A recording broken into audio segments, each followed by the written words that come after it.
Graças a Deus.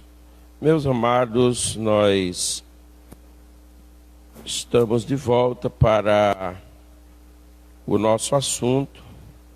Nós estamos estudando, Estudando um modo de dizer, fazendo um comentário breve, o que se pode fazer no tempo de um sermão, sobre o credo assembleiano, ou seja, em que os assembleanos, ou como os assembleanos creem em Deus.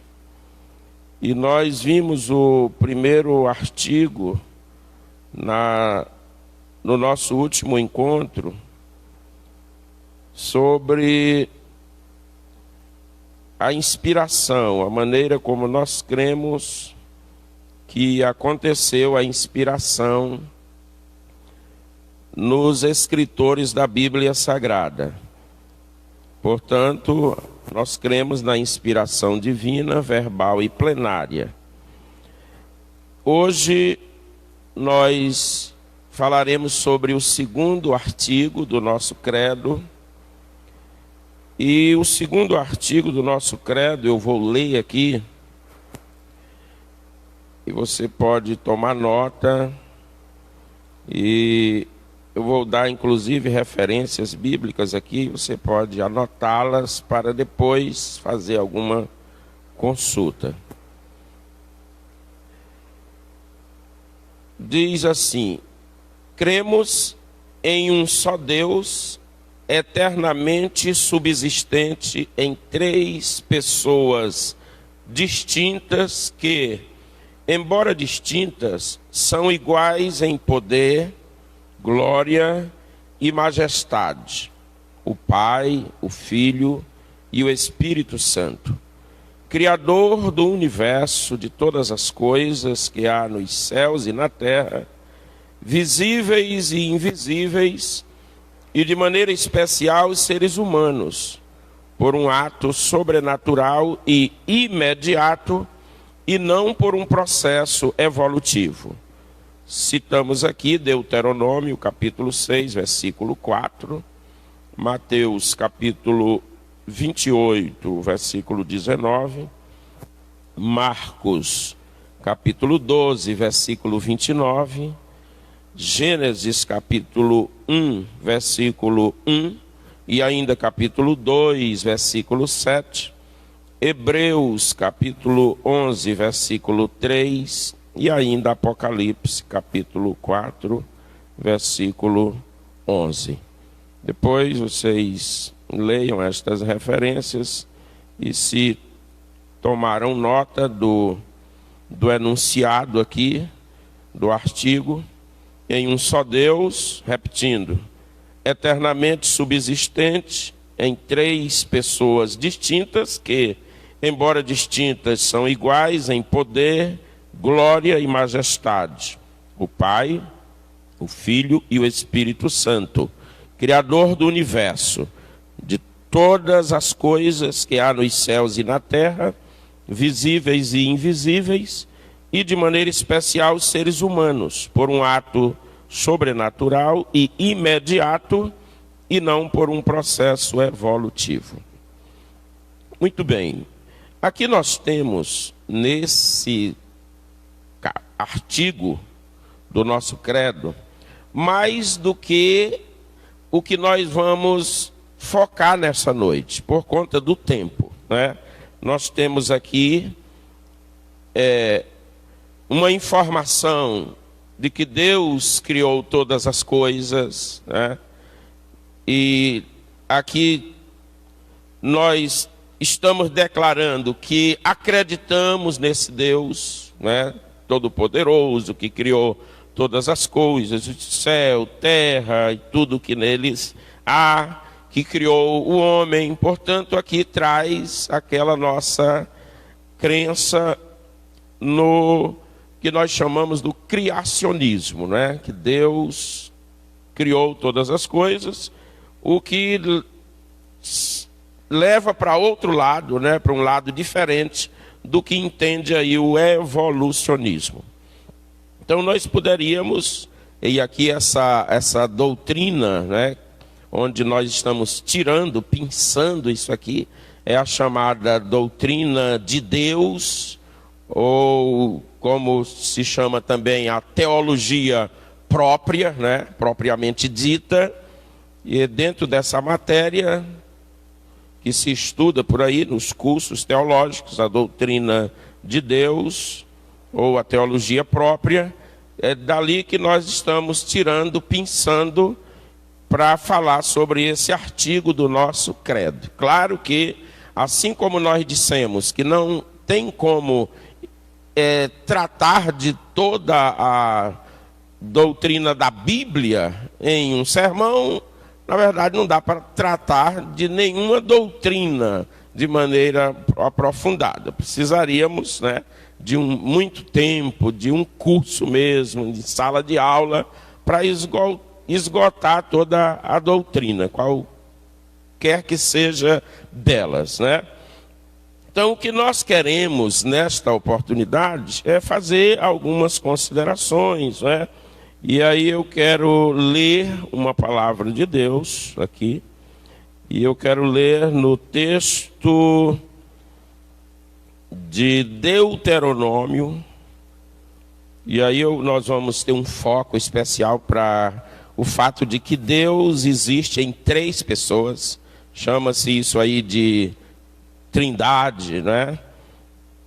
E nós vamos dar esse enfoque, e por isso eu quero ler em Deuteronômio capítulo 6, versículo 4. E aí eu vou ler bem a propósito, porque aqui ele parece que vai levar, né? A gente lendo aqui no primeiro momento, o versículo que eu vou ler, vai dar uma ideia de que eu vou falar de algo que é contrário a esse versículo, no primeiro momento. Eu vou precisar, devo dizer a todos, eu vou precisar que você me escute durante todo o sermão. Se você não puder me ouvir, me acompanhar durante todo o sermão, talvez você não vai compreender o que nós estamos destacando aqui nessa noite. É importante que você acompanhe todo o sermão até ao final, para que você entenda o que o que eu vou passar nesta noite aqui para você. O versículo de Deuteronômio, capítulo 6, versículo 4, ele diz assim: ouve Israel, o Senhor nosso Deus é o único Senhor. Único Senhor, não é? O texto que eu tenho aqui, onde está sintetizada essa doutrina de Deus, é um texto do pastor Raimundo Ferreira de Oliveira, um maranhense que já dorme no Senhor há algum tempo, né? É o texto dele, e aqui nesse texto nós poderíamos pensar, né? Como eu disse, sobre a existência de Deus. A gente não quer perder, dedicar, né? Não é perder, dedicar tanto tempo a esse detalhe, pois nós vamos lá, o nosso enfoque aqui é ao fato de que Deus existe em 3 pessoas distintas, né? Esse é o enfoque. Mas aqui, de passagem, sobre a existência de Deus, nós rejeitamos o ateísmo, né? Nós rejeitamos o ateísmo. O ateísmo, ele existe de modo prático, aqueles que totalmente ignorantes, né? Sem qualquer conhecimento, vivem como se Deus não existisse.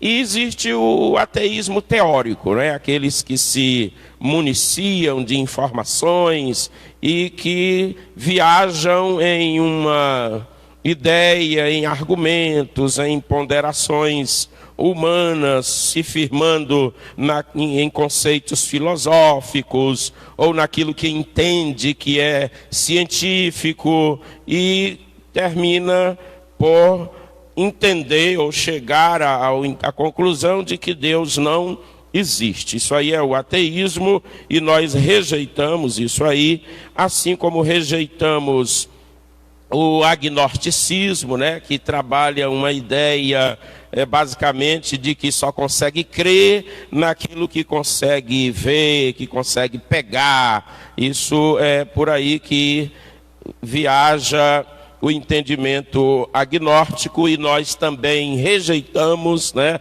assim como rejeitamos o deísmo, né, que nega que Deus possua atributos morais e intelectuais. Essa discussão do deísmo que também nós rejeitamos, né, não vamos nos deter, porque não é o nosso foco principal, assim como rejeitamos o materialismo, né? O materialismo que trabalha a ideia de que a única realidade é a matéria e que ao fim chega ao entendimento de que o homem não tem do que e nem a quem prestar conta dos seus atos, né? Sendo tudo que o homem expressa, sendo apenas, segundo o materialismo, movimento da matéria e nada mais do que isso, e nós rejeitamos isso, né? E esse materialismo que está hoje em dia, e o pai dessa coisa, né, está muito vivo aí nas ideias que estão dominando em nosso mundo hoje, e nós rejeitamos isso veementemente. Nós caminhamos em outra direção, louvado seja Deus, né? Assim como nós rejeitamos o panteísmo, né, que é um entendimento segundo o qual Deus é tudo e tudo é Deus. É uma espécie de confusão entre o Criador e a criatura, né? Então nós também rejeitamos isso aí. E aí também nós queremos, assim, de passagem, falar sobre alguns argumentos, né? Argumentos que existem, argumentos racionais, né? Racionais. Algumas pessoas desenvolveram argumentos racionais e, através desses argumentos, se propuseram a provar a existência de Deus. E quando se fala de provar a existência de Deus, aí, se nós formos para a Bíblia não trabalha com essa preocupação de provar a existência de Deus. A Bíblia já começa dizendo que Deus criou tudo e todos. Pronto, ela já entra assim, ela não entra com o cuidado, com aquela preparação de tentar mostrar que Deus existe. Ela já vai falando de Deus e da sua criação e pronto, né? A mensagem da Bíblia. Mas pessoas têm se dedicado em debates, em estudos, né, e entendimentos sendo contrapostos. Então se desenvolveu argumentos a respeito dos quais, né, através dos quais eles querem provar a existência de Deus. Argumentos racionais, e aqui citamos o argumento ontológico, né? Que segundo esses argumentos ontológicos, é que o homem já traz em si, que existe um ser, né? O homem, ele já se coloca, e nele, no próprio homem, no próprio ser humano, ele já traz essa ideia e ele já tem essa perspectiva de que existe um ser absolutamente perfeito, né? Então, esse é um argumento que o homem já tem essa perspectiva deste ser, e segundo esse argumento, Deus é apresentado como sendo esse ser. O argumento cosmológico, ele traz a discussão de que tudo que existe tem uma causa primária, né?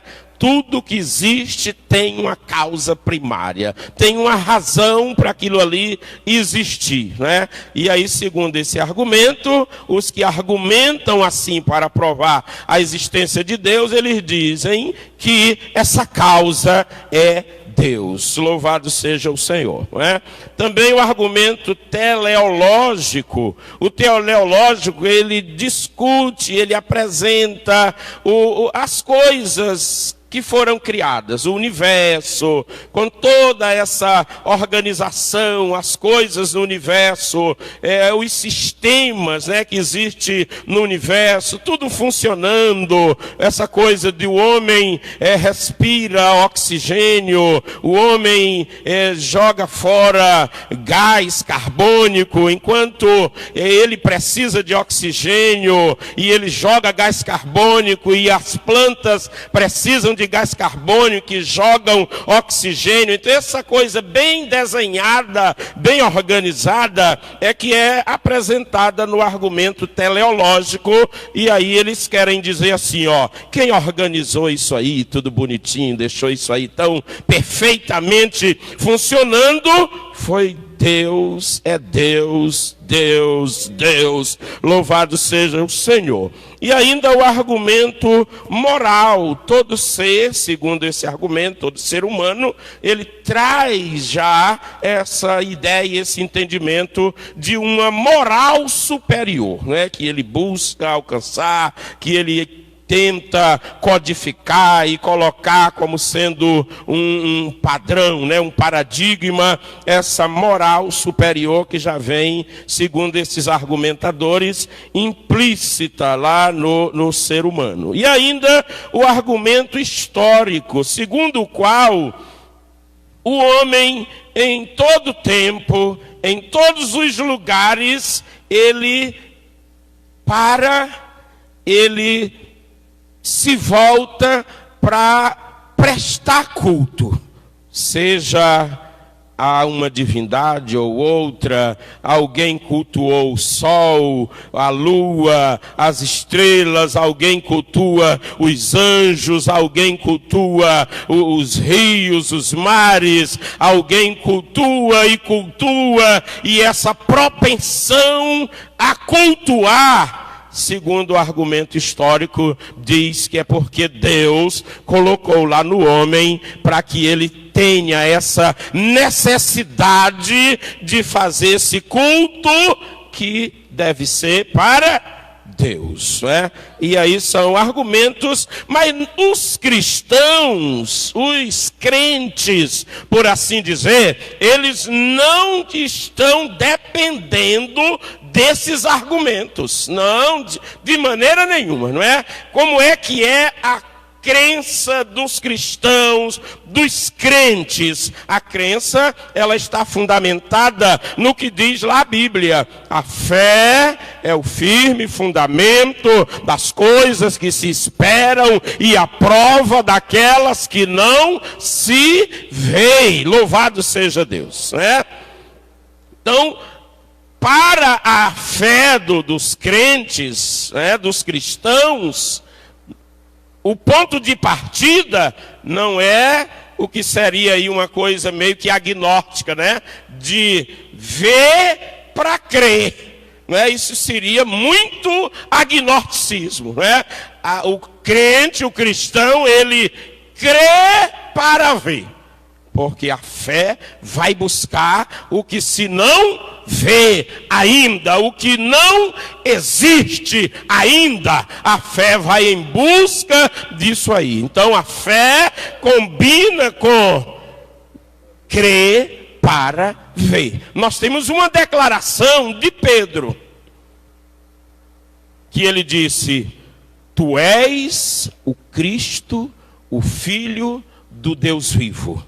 E nós temos crido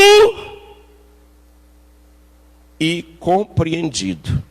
Ele coloca nessa ordem: primeiramente, creu, depois compreendeu, não é?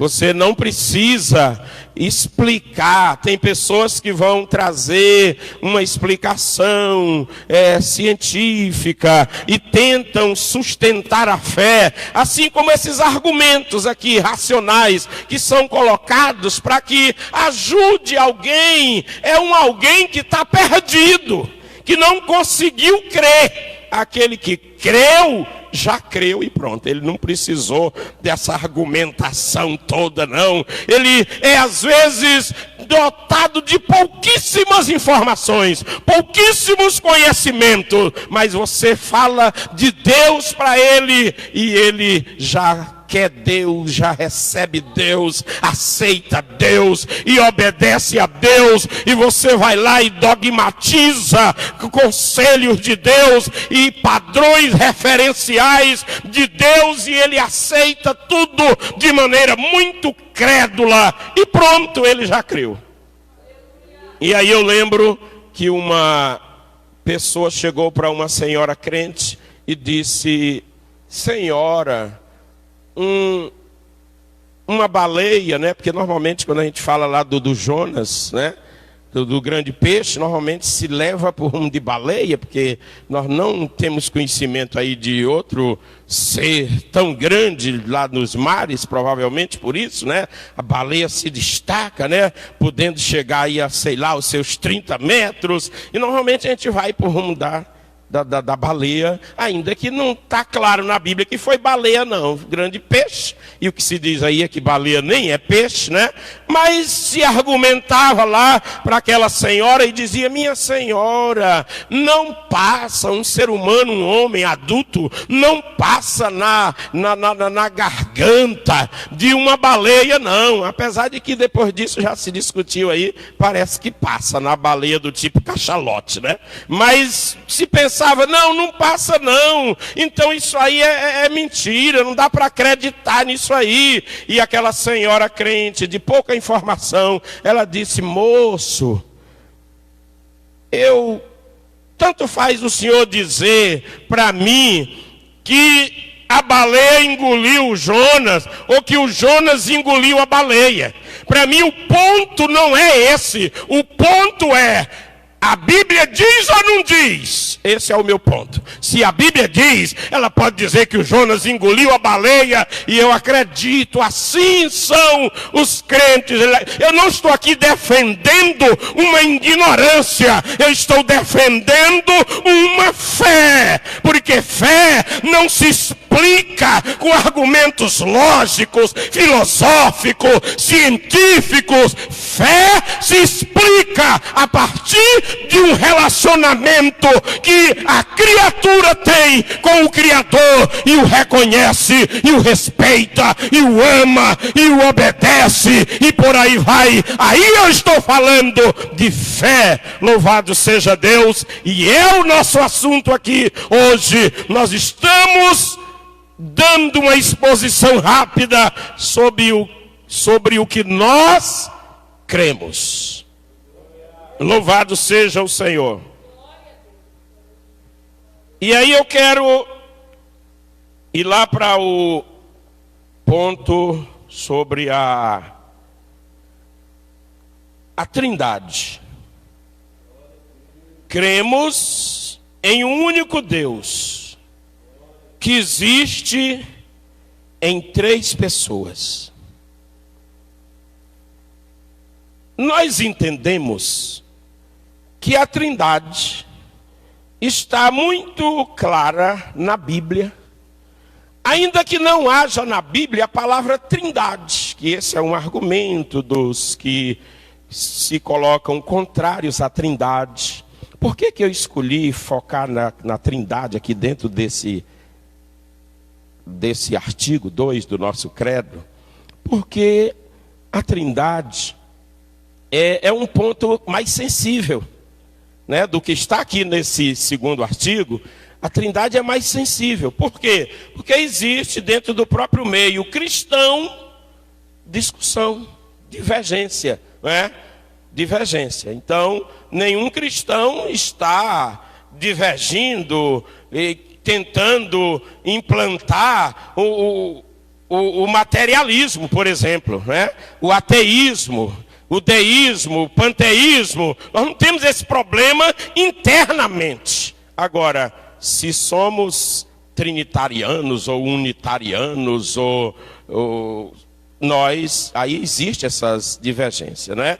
E isso aconteceu desde muito cedo na igreja. A partir lá do ano 320 depois de Cristo, surgiu o Ário, né? O Ário era um presbítero da igreja de Alexandria, lá na África, e ele veio contrário, não conseguia entender, não conseguia acreditar que Cristo é Deus, né? A divindade ou a deidade de Cristo, ele não conseguia enxergar, e ele, embora contrariando o bispo dele lá, né, que era o responsável, o próprio líder dele, mas ele assim se levantou.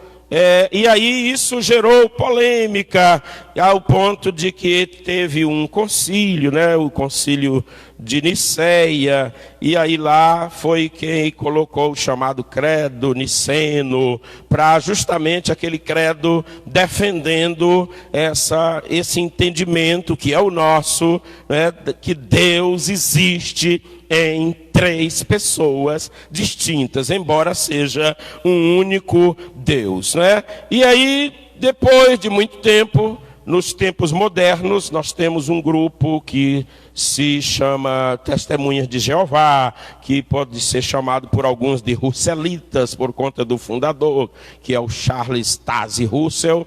E aí, por conta disso, alguns chamam os Russelitas e outros chamam Testemunhas de Jeová. E aqui os meus respeitos a qualquer seguidor desse entendimento, né, dessa igreja, enfim, né, os meus respeitos. E o nosso objetivo aqui é apenas informar, é apenas mostrar a nossa fé, né? A nossa fé e porquê da nossa fé, não é? E isso compartilhado com quem interessar, né? Com quem interessar, e os devidos respeitos a todos que não entenderem da mesma forma e que não conseguirem crer da mesma forma, não é?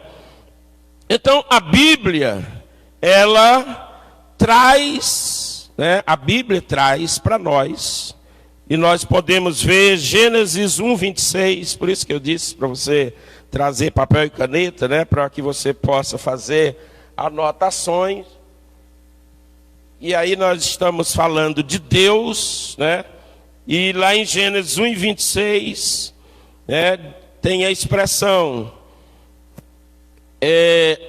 façamos o homem à nossa imagem, conforme a nossa semelhança. Então essa expressão aí, ó, plural, né? Por que que Deus se dirige aí dessa forma, né?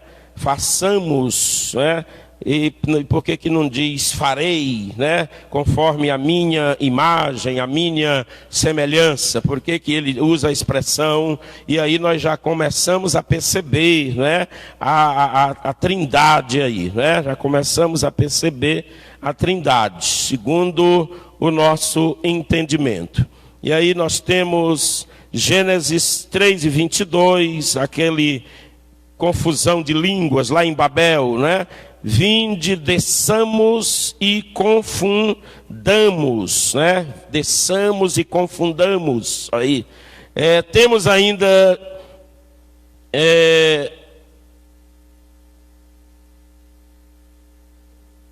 Gênesis 11:7. Esse aí deve ser Gênesis 11:7, né? Gênesis 11:7. O Gênesis 3:22 eis que o homem se tornou como um de nós, né? O homem se tornou como um de nós. Gênesis 3:22. E o Gênesis 11:7 é que está o desçamos e confundamos. É isso? E ainda no Isaías 6:8 está escrito: a quem enviarei e quem há de ir por nós. Engraçado que aí aparece, né? A quem enviarei. Quem quer enviar? Deus. E esse mesmo Deus diz: quem há de ir por nós, não é? Não tem duas informações, né? Enviarei por nós, né? Então tem duas informações aí, e nós usamos o entendimento, trabalhamos em cima dessas referências para sustentar a maneira como nós cremos, que Deus é um, porém em três pessoas distintas, né? Aí no Novo Testamento, isso aí são as referências que eu dei, todas no Antigo Testamento. Aí no Novo Testamento nós temos Mateus 3, Jesus 3, 16, 17. Mateus 3, versículo 16, 17. Jesus sai da água do batismo e ali o que é que se vê? Saiu logo da água e eis que se lhe abriram os céus e viu o Espírito de Deus descendo como pomba, e eis uma voz do céu que dizia: meu filho amado em quem tenho prazer. Olha como aparece três ali, né? O que nós chamamos Pai, falando dos céus, Filho sendo batizado, Espírito Santo pousando sobre ele na forma de uma pomba, né? Esse aparece assim do Novo Testamento, o versículo mais clássico, né? Mais forte, porque estão ali os três, né? Dois sendo vistos corporalmente, um na forma de ser humano, o outro na forma de uma pomba e o outro expressando-se verbalmente, né? Tá lá claramente, sem a menor dúvida. Parece muito clássico, né? Aí nós temos ainda a fórmula do batismo. Mateus 28, 19. Batizando-os em nome do Pai e do Filho e do Espírito Santo. E do Espírito Santo. São três aí. Do Pai, do Filho e do Espírito Santo. A fórmula do batismo, né? Aí, 1 aos Coríntios 12, dos versículos 4 a 6, está assim, ó. Ora, os dons são diversos, mas o Espírito é o mesmo. E também há diversidade nos serviços, mas o Senhor é o mesmo. E há diversidade nas realizações, mas o mesmo Deus é quem opera tudo em todos. Aí aparece Deus, né? O mesmo Deus, aparece o Espírito, aparece o Senhor. Não há uma cooperação aí. Senhor, Deus, Espírito, o mesmo. E a expressão o mesmo, né? Muito forte, né? Destacando aí essa perfeita unidade da chamada por nós Santíssima Trindade. É a nossa maneira de crer. Louvado seja Deus. 2 aos Coríntios 13, 13. É a bênção que nós chamamos na nossa igreja, a bênção apostólica, né? A bênção do apóstolo. Em cada carta sua, ele usava essa maneira de abençoar aqueles para quem ele escrevia a carta. A graça do Senhor Jesus Cristo e o amor de Deus e a comunhão do Espírito Santo sejam com todos vós. Três aí, ó. A graça do Senhor, né? O amor de Deus e a comunhão do Espírito Santo. Efésios 4, de 4 a 6. Há somente um corpo e um Espírito. Há um só Senhor. Há um só Deus e Pai de todos. Está dentro aí de Efésios, né? 4, de 4 a 6. Observem essas expressões, né? Tudo no Novo Testamento. Primeira carta de Pedro, capítulo 1, versículo 2. Primeira carta de Pedro, capítulo 1, versículo 2. Eleitos segundo a presciência de Deus Pai, em santificação do Espírito Santo, para a obediência e a aspersão do sangue de Jesus Cristo. Perceberam os três? Sempre assim os três: o Pai, o Filho e o Espírito Santo. Judas, carta de Judas, versículos 20 e 21, porque só tem um capítulo, né? Orando no Espírito Santo, guardai-vos no amor de Deus, esperando a misericórdia de nosso Senhor Jesus Cristo.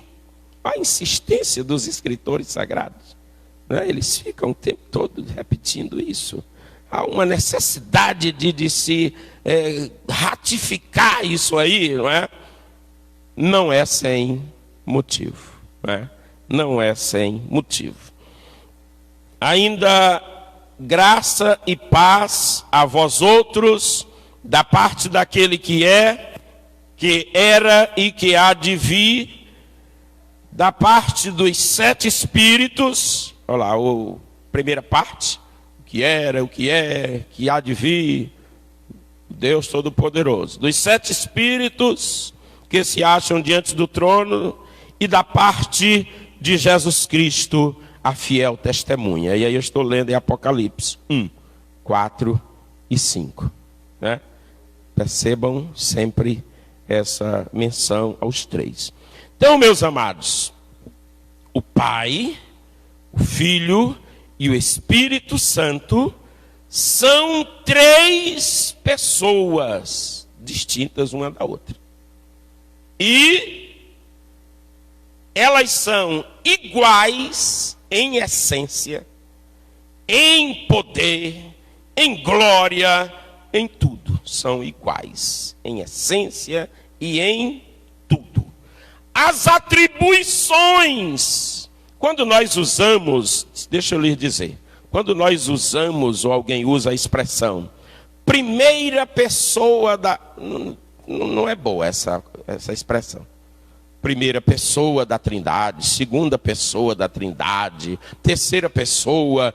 Isso é alguém com algum motivo, sei lá, pedagógico talvez, né? Mas não é boa essa maneira de dizer primeira pessoa, porque aí dá uma ideia de que o primeiro é superior ao segundo, e o segundo é superior ao terceiro, e isso não cabe, essa ideia de que haja essa hierarquia. Não existe hierarquia, existe igualdade, existe unidade. Olha os escritores aí do Novo Testamento que eu citei, eles mostrando o quê? O Pai, o Filho e o Espírito Santo sempre juntos. Sempre juntos.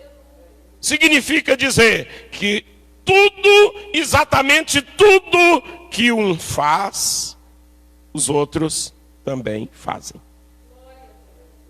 Todas as prerrogativas que um tem, os outros também têm. Entendimento que um tem é igual ao entendimento dos outros. Não há qualquer ponto de divergência. É aí que fica claro que é apenas um. Porque é da mesma essência, das mesmas prerrogativas, das mesmas atribuições, da mesma capacidade, da mesma glória, tudo. Então não há qualquer ponto de diferença ou de divergência. Por isso se diz, é um único Deus. Porque é só um projeto, só um plano, só uma vontade, só tudo um. Feito, realizado, executado por 3 pessoas. Onde mais se vê isso? Em lugar nenhum mais. Em ninguém mais. Em ninguém mais. Se nascerem do ventre de uma senhora 3 crianças, trigêmeos, serão 3 pessoas e elas terão diferenças marcantes entre elas.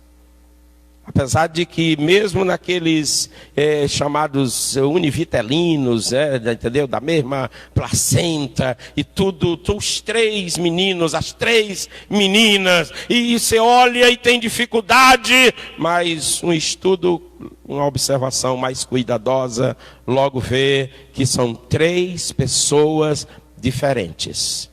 Parecidas, mas diferentes, né? Nesse caso aqui, são 3 pessoas iguais. Rigorosamente, totalmente iguais. E aí alguém, até sei lá, de repente alguém pergunta, mas por que então 3? Porque não ficou só um? Ah, mas aí entendeu? Quando chegar na eternidade, a gente pergunta isso aí, para ver se, né?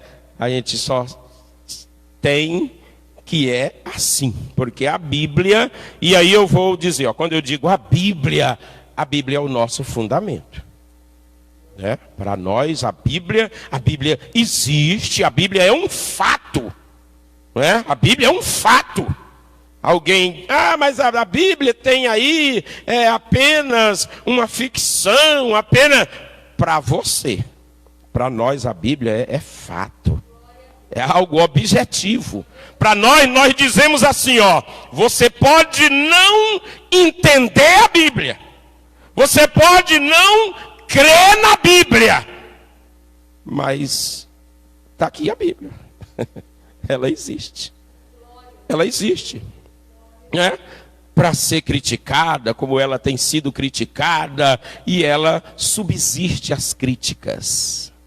Subsiste às críticas, né? Ela permanece, como ela mesmo diz aí de si mesma, permanece para sempre. Louvado seja o Senhor. Então, se nós falarmos de onipresença, Jeremias, eu vou citar só uma referência, né? Onipresença. Você puder anotar Jeremias 23, 24. Capítulo 23, versículo 24. Efésios capítulo 1, versículo 20 a 23.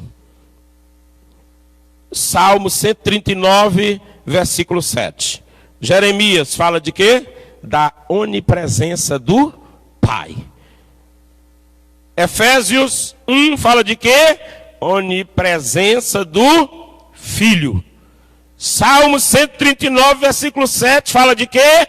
Onipresença do Espírito Santo. E aí todos os outros atributos, né? Se eu falar de onipotência, onipotência do Pai, Gênesis 17 e 1. Né? Aquele conhecido texto que o Senhor chega lá para Abraão e diz algo equivalente assim: tu parece que não está entendendo quem eu sou, né? É assim que eu gosto de falar desse texto, né? Porque é assim que eu me identifico com ele, né? O Abraão, Deus chega e diz, depois que o Abraão já foi chamado, lá do capítulo 12, e Deus já vem lutando com ele, e ele parece que não está querendo obedecer. Aí Deus chega no capítulo 17 e diz assim: eu sou o Deus Todo-Poderoso. Ou seja, tu precisa entender isso, né? Tu precisa te adequar ao que eu quero, ao que eu encaminho para ti. Louvado seja o Senhor. Apocalipse 1:8, onipotência do Filho. Romanos 15:19, onipotência do Espírito Santo. E aí, onisciência do Pai, Atos 15:18.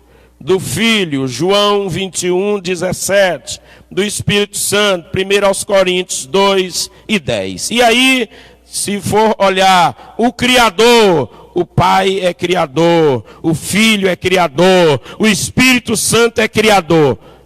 Você quer ver uma coisa? Lá no Gênesis, né? E nós vamos daqui a pouco lá para o Gênesis, no fechamento aqui do assunto. no capítulo lá do início, capítulo 1 de Gênesis, diz assim: no princípio criou Deus os céus e a terra, porém era sem forma e vazia, e havia trevas sobre a face do abismo, e o Espírito de Deus pairava sobre a face das águas. Aí a gente vê Deus, aí vê o Espírito de Deus, né? Que alguém vai dizer que o Espírito de Deus é uma força criativa, operante de Deus, sabe? Tudo bem. Nós não, nós dizemos que o Espírito Santo é Deus também, né? E aí aparece lá o Pai, Deus, né? E o Espírito Santo.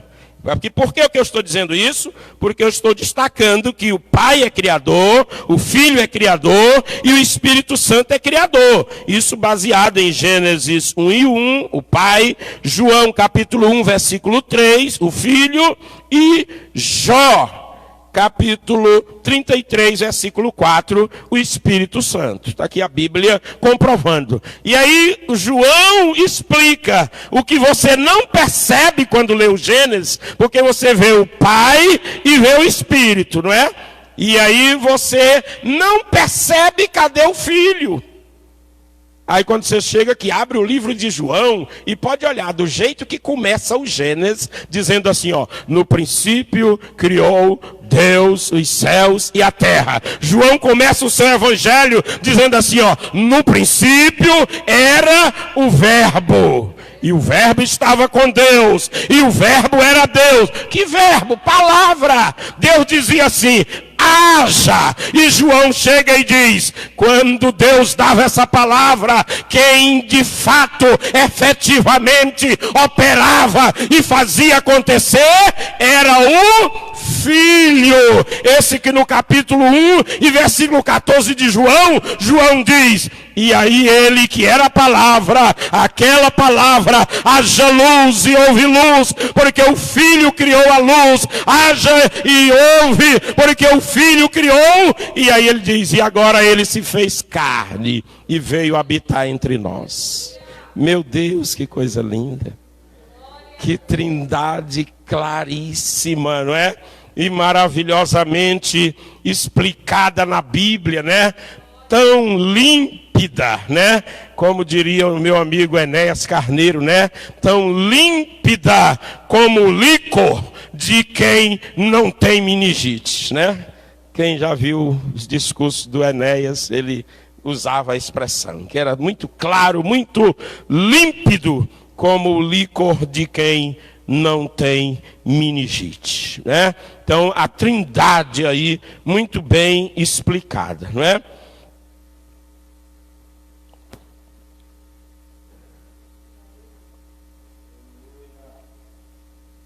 Meus amados, como é que nós estamos de hora aí, meus secretários? 15 minutinhos, né? Então, nós vamos encerrar daqui a pouquinho. Só mais um esclarecimentozinho para fechar aqui o entendimento sobre a trindade. Muito bem. Agora, como eu prometi, eu vou para Gênesis capítulo 1, que eu já recitei, mas nós vamos para lá, para nós fechar aqui o entendimento, né, do que eu estou querendo transmitir. Gênesis capítulo 1, versículo 1. No princípio criou Deus os céus e a terra. É o que está escrito no Gênesis 1, 1. No princípio criou Deus os céus e a terra. Nós já dissemos, né, nessas explicações que demos, que aqui estava o Pai, né, que aqui está o Espírito Santo, como os versículos seguintes mostram, e João mostra onde é que está o Filho aqui, né? João mostra lá no Evangelho. Onde é que está o Filho? Esse Filho que se confunde com o Pai. Lembra que o apóstolo Paulo vai dizer lá, escrevendo aos Coríntios, né? Que Deus estava em Cristo, né? Entendeu? Como eles estão sempre juntos. Onde é que estava o Espírito Santo? Sobre Jesus. Ele não disse? Ele me ungiu. Então ele trabalhava, fez tudo na unção do Espírito Santo que estava sobre ele, não era? E onde era que estava o Pai? Aí o apóstolo Paulo mostra, né? Onde é que está o Pai? Ele diz, que Jesus não diz, eu e o Pai somos um. Nós estamos todo tempo juntinhos, né? E aí o apóstolo Paulo diz assim, Deus, o Pai, né? Estava em Cristo, reconciliando consigo o mundo, né? Então, essa perfeita harmonia o tempo todo, né? Mas aí voltando aqui, ó, Gênesis 1:1 diz, no princípio criou Deus. Vamos ficar com essa palavra aí, ó. No princípio criou Deus. Pense aí, Deus, né? Que é único Deus. Conforme eu li há pouco, Deuteronômio 6, versículo 4. Ó. Ouve, Israel, o Senhor nosso Deus é o único Senhor. Se pega a Bíblia hebraica, né, ainda vai melhorar mais isso, essa ideia de na Bíblia hebraica, essa expressão porque lá não diz único, diz Deus é É assim que dizem aí os exegetas. Eu não sei hebraico, não. Eu apenas estou trabalhando aqui a partir de pesquisa, de conferir, né? Mas eu não, né, domino conhecimento hebraico, né? Mas trago aqui essas informações, né, de pesquisa, de ter conferido, e é isso que dizem aí os exegetas, né? Que lá está escrito Deus é Então, muito claro na Bíblia que Deus é Como entendemos, claro, que ele existe em 3 pessoas, como nós já dissemos, né? Já dissemos. E aí, meus amados, vou me lembrar aqui de alguém que argumenta Jesus, para aqueles que são contrários a essa doutrina, eles dizem assim, Jesus é uma criatura de Deus, a primeira criatura de Deus, e que Deus tenha feito tudo através dele depois, né, é o obreiro responsável pela criação, né, a partir do momento em que Deus o criou. Alguém entende assim? Nós não. Nós entendemos como João diz, e o verbo estava com Deus, e o verbo era Deus, a palavra era Deus. Então era Jesus quem agia distintamente quando o Pai disse haja isso, isso, isso, isso. Jesus entra ali agindo distintamente, como Paulo explica depois, porque nele foram criadas todas as coisas que existem nesse mundo, e as coisas que existem em mundos aí que a gente não vê, e tudo nele, por ele, para ele, e pronto. É assim que ele diz, né? Louvado seja Deus. Então, no princípio criou Deus. Qual Deus? O único, porque só tem um, conforme Deuteronômio 6:4. Porque Deus é Agora, eu quero que você, né, ainda seguindo nessa linha exegética, não é? Aí a gente vai prestar atenção aqui no original da Bíblia, né? E aí nós vamos descobrir aqui uma coisa interessante, né? Uma coisa interessante. No princípio criou Deus. A palavra que aparece aqui, ora, na Bíblia, Deus é indicado, quando fala de Deus, ele é indicado com a expressão El. É como está lá na Bíblia. Eu estou falando agora de hebraico. Quando se quer dizer Deus na Bíblia, é El. El. É? Ou ainda Eloá. E aí está falando do único Deus que existe. Então a Bíblia usa essa expressão, El ou Eloá. Mas aqui não tem nem El e nem Eloá. Agora eu não estou, você pode até fechar a sua Bíblia, porque eu não estou falando da Bíblia em português, estou falando da Bíblia hebraica. Aí não está escrito nem El, quando diz Deus, no princípio criou Deus. Não está nem El e nem Eloá. Aí está Elohim, ou Elohim, como alguém queira pronunciar. Se for El, está falando de Deus, o único que existe. Mas quando fala de Elohim, aí é uma expressão plural. É uma expressão que indica que tem mais de um. Por que Deus aparece aqui como sendo mais de um? Para justificar, o Espírito Santo, que também é Deus, que aparece aqui. Jesus Cristo, que também é Deus e que não aparece aqui, mas o João diz lá que ele estava aqui, né? Então, por isso, Deus agindo, as três pessoas agindo juntamente, conjuntamente, unidamente, harmoniosamente. Então, por isso a expressão Elohim ou Elohim, para indicar os três, ou seja, as três pessoas. Nunca entenda três deuses, como os acusadores querem nos acusar. Entenda um Deus, três pessoas. Entendeu? Três pessoas. Nós não podemos negar o que é um fato.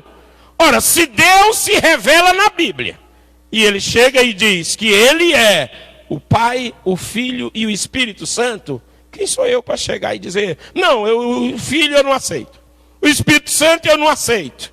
Que eles vão dizer, né, que o Filho foi criado, e eles vão dizer que o Espírito Santo é a força ativa, criativa. Inclusive tem Bíblia que está traduzida totalmente fora do original, mas está traduzida assim, né? Bíblia, tradução do Novo Mundo das Escrituras, por exemplo, né? Se você pega ela lá, ela não vai dizer e o Espírito de Deus pairava sobre a face, não, vai dizer e a força criativa de Deus. Tá querendo enrolar quem? Isso aí não é mais Bíblia. Isso aí não é o texto original, sagrado. Mudaram por uma conveniência.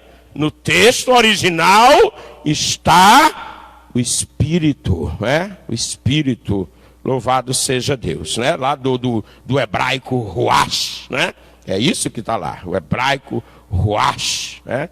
Parece que eu estou conseguindo me lembrar, Deus. Isso é Deus que é misericordioso e faz lembrar, porque eu não sei dessas coisas, né? Apenas tenho pesquisas a respeito, não é? Muito bem. Então observe aí, aparece a expressão que indica que tem mais de um. Se fosse para indicar um, e aí não teria nenhum problema, porque estaria falando de Deus, porque ele é só um. Mas aí mostra que existe mais de um nesse Deus. Por isso, Elohim. Agora vamos lá para o Deuteronômio de novo. 6:4. Lá no Deuteronômio 6:4, aí diz: ouve, Israel, o Senhor nosso Deus é o único Senhor, ou é um. Aqui a palavra do hebraico é Echad. Eu estou botando como ela está escrita. Ela é escrita dessa forma. Echad. Mas certamente os que estão acostumados aí, que conhecem a língua, eles devem pronunciar Errad, né? Mas ela está escrita Echad, só para você entender, né? Ela está escrita assim, Echad, com o D mudo no final. E-C-X-A-D. Ela é escrita assim, né? Mas ela é lida, né? Errad. Arrastando um pouco mais. O hebraico arrasta um pouco mais do que eu arrastei aqui. Eu não consigo, né? Então, Errad. É assim que está lá. Deus é Errad. Sabe o que significa isso? que essa expressão Ehad, ela é colega da expressão Elohim. Quando diz é um e usa o termo Ehad do hebraico, significa dizer que é um termo que admite mais de um. Você quer ver assim, se eu disser assim, ó, eu quero uma mesa. Se eu disser assim, eu quero uma mesa. Aí eu estou falando de uma unidade simples, absoluta, uma mesa, não é? Mas se eu disser assim, eu quero uma mobília. Aí, ó, vem mesa, cadeira, criado mudo e não sei o que, não vem? Aí vem meio mundo de coisa numa mobília. E não é um termo singular?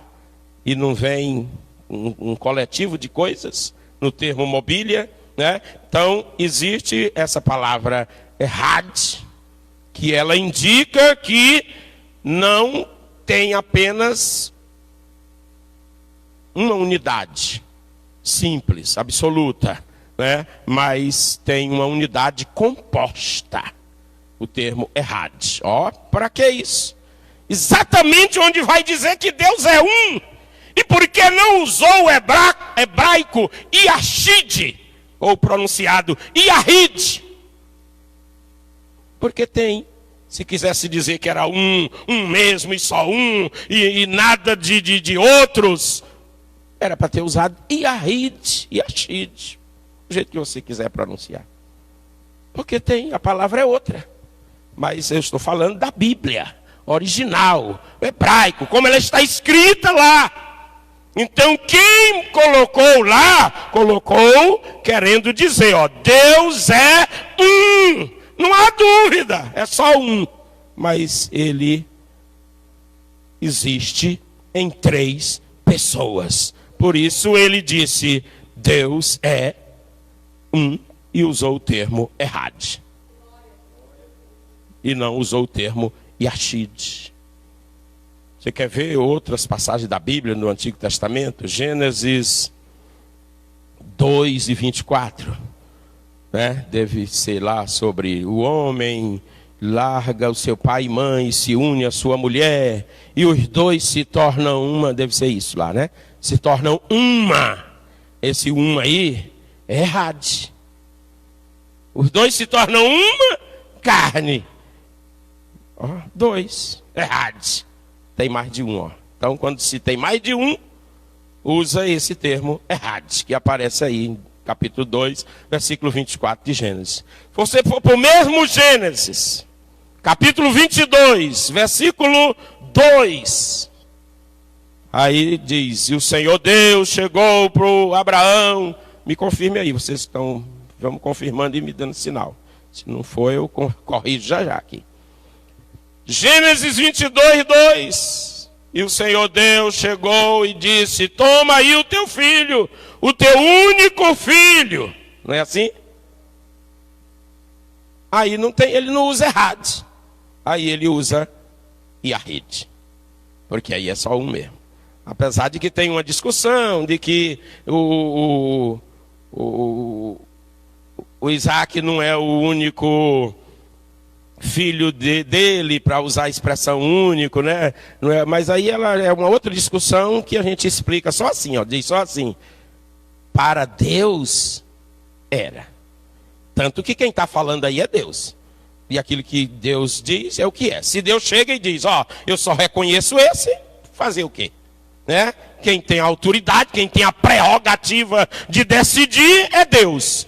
E então ele diz, Abraão, eu só reconheço o Isaac, porque o Ismael foi tu que andou aí com a ideia tua e da Sara e tal, não tem nada a ver comigo, não é? Então eu só reconheço, então Deus diz, ó, único, o teu único, e aí a palavra é Yahid ou Yahid.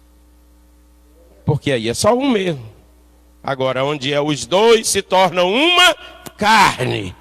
Aí, ó, não é uma carne, mas 2 pessoas. Errado.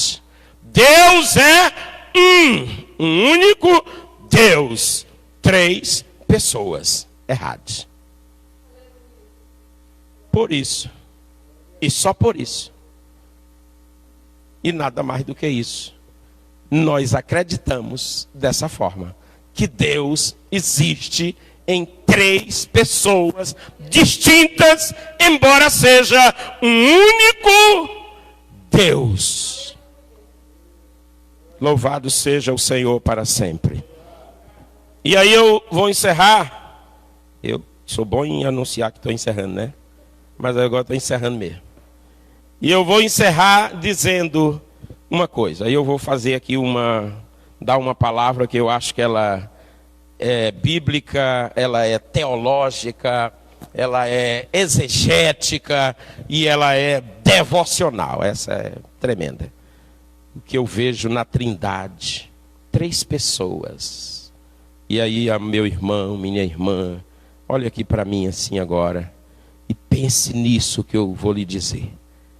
O que Deus passa para nós quando Ele existe em 3 pessoas que têm a mesma essência, que têm as mesmas prerrogativas, as mesmas atribuições, tudo exatamente igual. Se você quiser salvação, o Pai lhe dá, o Filho lhe dá, o Espírito Santo lhe dá. Se você quiser perdão, o Pai lhe dá, o Filho lhe dá, o Espírito Santo lhe dá. Se você quiser cura, o Pai lhe dá, o Espírito Santo lhe dá, o Filho. Você pode tratar com qualquer uma destas pessoas que você tratou com Deus, na sua mais perfeita essência, porque todas estas pessoas, as 3, ainda que distintas, elas trazem Deus para você. Cada uma delas faz isso da maneira plena. Louvado seja o Senhor. E essas 3 pessoas sempre juntas, criando juntas e vindo redimir o pecador juntas, aplicando a salvação e a santificação para o pecador juntas, levando o pecador para a glória excelsa, ao final de tudo, juntas. O que é que nós aprendemos aí, essencialmente de Deus aí? Amor, união, unidade, plenamente. E é isso que Deus quer nos passar o tempo todo. Ele dizia isso: Pai, para que eles vejam como nós somos unidos, ó, só um. Tu e eu e tu, um único, juntinho, todo tempo, para que eles vejam. E aí depois Jesus fala o amor, e aí as cartas, né, vêm massificando o amor. O apóstolo Paulo diz: pensem de maneira concorde no Senhor. Os Atos dos Apóstolos diz: e de todos os que criam, estavam juntos, tinham tudo em comum, e era uma só alma, e um só coração. É esse o propósito de Deus, é que nós estejamos unidos a Ele, nós estejamos unidos uns com os outros, e ao final de tudo, todos nós e Ele, Deus, unidos juntos para toda a eternidade, para todo sempre. Amém. A grande lição da Trindade é o amor perfeito, pleno, a unidade perfeita, plena. E aí, para fechar, lembremos o que Paulo disse, que Deus concedeu dons à igreja, querendo o aperfeiçoamento dos santos, até que nós cheguemos. Olha para onde Deus quer nos levar: para a perfeita unidade da fé. Lamentavelmente a gente fica brigando às vezes, né? Eu não creio na Trindade, eu não creio em Jesus, eu não creio no Espírito Santo. Que é isso? Que é isso, né? Vamos buscar tirar isso, essas arestas, essas coisas que nos distanciam, e todos os cristãos, todos os servos de Deus, atender a esse chamado do Senhor. E essa lição que Deus dá em nós. 3 que existem como se um fosse. Que Deus nos abençoe, nos guarde. Eu convido você a orar nessa hora. Você fica em pé e você vai orar mesmo comigo. Nós vamos orar ao Senhor. Meus amados, nós estamos aí, problema sério, né? O mundo inteiro. Problema. Qual é o problema? Uma pandemia. Pandemia. Graças a Deus que não é uma pandemia. Tem lugar do mundo ainda que não tem coronavírus. E mesmo nos países que tem, existe, por exemplo, no Brasil, nós temos muitos municípios, dos 5.500 municípios, nós temos mais de 4.000 aí, sei lá, 4.500, que nem tem, só ouve falar. Mas se intitula aí pandemia. Esse termo pan quer dizer que atingiu o todo. Graças a Deus que não atingiu o todo. E Deus é poderoso e não vai deixar atingir. Não vai deixar isso ser pan. Né? Não vai deixar. Deus vai dar um pan nisso aí, acabar com isso. Né? Deus é poderoso para isso. Então, meus amados, aí o que está acontecendo? Isolamento. Alguém diz, é bom, é vertical. Outro diz, não, é horizontal. Que é esse aí que se pratica, né? E aí alguém diz, vai trazer fome, desemprego. Então nós estamos com esse problema. E aí as pessoas ficam, tem um remédio aqui, mas não está aprovado ainda. E também é barato demais. Isso aí não dá nem para a gente ganhar dinheiro se a gente der esse remédio aí. Então estamos querendo botar aí um outro que a gente ganha mais dinheiro com ele. Por aí a discussão, né? Enquanto isso, pessoas, irmãos nossos, companheiros nossos, amigos nossos, seres humanos que se for da China, do Japão, de onde for, mas são nossos semelhantes, são pessoas que nós temos prazer em saber que elas estão vivas, estão bem, e que nós estamos vendo nesse momento, elas são objeto, e objeto mesmo, da maldade. Da maldade, né? O Brasil, nesse momento, expressa mais maldade do que tudo. Os homens da política, com a devida vênia, né, excetuando todo cidadão de bem que está aí lutando nessa política. A gente sabe que existe, mas a gente sabe que se instalou um sistema que é um sistema malvado, que mata mesmo, né? As pessoas, na hora dessa, diz, não tem UTI, não tem centro de tratamento. Poderia ter, né? Poderia ter, se não fosse esses mensalões e petrolões, e agora já se estão aí dizendo, né? Vem o Covidão, né? Porque essa é a triste realidade. Se eu fosse um político bandido, eu ia propor aos meus colegas políticos bandidos, eu ia propor assim, olha, senhores, vamos agora, nesse momento,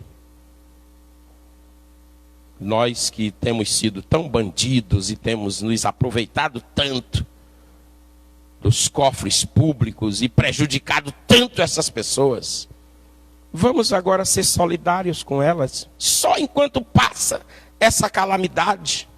Depois a gente volta a saqueá-las de novo. Mas vamos nos esforçar para ser melhores, só enquanto passa essa calamidade. Vamos deixar que elas sejam beneficiadas com o fundo partidário, fundo de campanha, que nunca se mexeu nisso.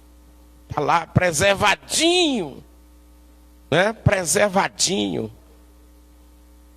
Eu tenho esse sentimento e esse entendimento e essa reclamação aí, né? Reclamação.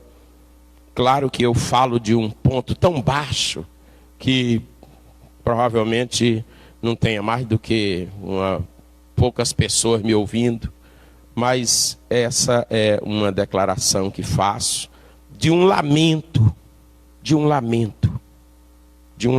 né? Que toda a ética tem sido violada, todo o princípio de humanidade, de fraternidade tem sido violado quando encontramos alguém que está morrendo e a gente que pode ainda se recusa a estender a mão, a ajudar essa pessoa. Essa é a realidade que a gente vive. Nós temos, como disse Paulo em uma carta sua, né, disse, e nós podemos dizer agora, nós temos tristeza sobre tristeza. Não bastasse o vírus, as pessoas doentes, a intriga, desavença política que vai nos fazer mal, maior ainda do que o vírus está fazendo. E eu convido você a orar, e aí, esse aí é o motivo da oração e o que devemos orar por isso aí, para que Deus entre com providência e faça aí o que precisa ser feito. Nós cremos em Deus Todo-Poderoso, Pai, Filho e Espírito Santo. Senhor, nós oramos, nós agradecemos ao Senhor por tudo que o Senhor tem feito em nós, através de nós. Pai eterno e bendito, nós nesta hora, Senhor, apresentamos a irmã Maria, esposa do irmão Valtair. Senhor eterno, assim como apresentamos o esposo da irmã Cleude, e não apenas estas pessoas, Senhor, também a mãe da irmã Rosinete, Pai, e tantos outros, nós queremos que nestes que nós conseguimos citar aqui, eles sejam representados. Ó Deus, aqueles que não têm o remédio que estão precisando, Senhor. Aqueles que não têm o local ideal para serem tratados, os equipamentos necessários, aqueles que não têm o médico presente para cuidar deles nesta hora. Estou falando de pessoas que estão doentes, Senhor, sofrendo nesse momento. Estou falando de pessoas como o Hamilton, que já está com 50% do pulmão comprometido. Uma pessoa nossa, da nossa parentela, Senhor. E assim outros com um dano igual ou maior, ou ainda que seja menor. Pai, nós oramos por estas pessoas, pedimos, ó Pai, também por aquelas que têm o médico, têm o remédio, têm os equipamentos, a UTI à disposição, mas tudo isso, Senhor, não bastou, não está resolvendo. Mesmo assim elas estão morrendo, Senhor, e nós oramos nesta hora por estas pessoas, Pai. Nós não temos o poder de mudar a sua vontade. Nós não temos o direito de resistir à vontade do Senhor. Nós estamos pedindo misericórdia, graça. Nós estamos pedindo misericórdia, graça. O que o Senhor vai fazer, vai nos dar vacina, vai nos dar remédio, vai fazer milagre. Nós cremos, esperamos no Senhor. É no Senhor que nós confiamos. Os homens divergem, não sabem qual o protocolo medicamentoso que deve ser seguido. Eles não sabem, Senhor, se cuidam de uma questão ou de outra. Eles estão em crise. Em crise, a crise é muito mais do que sanitária. Deus, enquanto isso, Senhor, Pai, nós estamos aqui, Senhor, orando, pedindo, tem misericórdia das pessoas. É o Senhor, Pai, os homens, destacadamente os poderosos, eles têm sido assim mesmo responsáveis pela morte de milhões de pessoas. Essa é a história dos homens poderosos. O Senhor é o Deus que ama a sua criatura. Ah, o Senhor ama, o seu amor para nós é bastante. E nós apelamos para o seu amor nesta hora, para a sua providência, meu Pai. Oh, Senhor, em nome de Jesus, meu Pai, em nome de Jesus, Senhor, vai lá, toca naquela pessoa, domina lá aquele lugar com a sua presença, age no organismo dessa pessoa. Oh, quantos nessa hora estão dados como mortos, estão dados como sem solução. E as famílias em pânico, em desespero.